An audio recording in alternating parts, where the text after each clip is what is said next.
આજે હું તમને ગુરુ પૂર્ણિમાના દિવસે ગુરુ વિશે થોડું કહેવા માંગુ છું. આ જગતમાં દરેક માનવને આવવા માટે કોઈ એક માધ્યમની જરૂર પડે છે અને તે એટલે માં. માં દ્વારા જ મને આ માનવ દેહ મળ્યો છે. પણ માનવ બનવા માટે પણ કોઈ એક માધ્યમની જરૂર પડે છે અને તે એટલે ગુરુ. ગુરુનો અર્થ થાય છે કે જે લઘુ નથી, અર્થાત જ્ઞાનથી, ભાવથી અને વિચારથી જે મહાન હોય તે જ ગુરુ બની શકે. અર્થાત આખા જગતને પોતાના જીવનથી માર્ગદર્શન કરી શકે તે એટલે ગુરુ.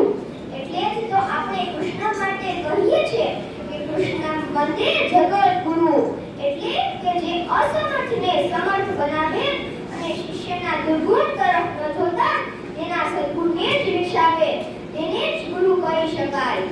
ગુરુ એક પરંપરા છે, પણ આજે ગુરુવાદમાં ગુરુરૂપી પુષ્પને જીવડી નાખ્યું છે.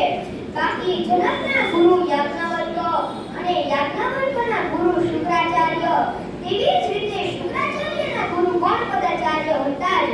એટલે કે ગુરુનું મહત્વ તો જીવનમાં છે જ, પણ ગુરુ કેવા હોવા જોઈએ તેનો વિવેક હોય તો શિષ્યનો વિકાસ થાય. બાકી કોઈ બાબા સાધુના પગ પકડીને બેસી રહે, પછી બાપુ કહે બેટા તેરા ભલા હોગા. અરે બાપુ જ ખુદ તેનું ભલું નથી કરી શકતા તો આપણું ભલું ક્યાંથી થાય? હું કોઈની નિંદા કરવા માટે આ બોલતો નથી, પણ જેના જીવનમાં કાંઈ તેજ નથી તે મારો જીવનથી ક્યાંથી પ્રગટાવી શકે? હું ગુરુ વિશે મારી એવી માન્યતા રાખું છું કે જેનો જગતભરમાં કાંઈ તેજ હોય, સાતત્ય હોય, સારા કર્મ હોય તે મારા જીવનને અજવાળી શકે.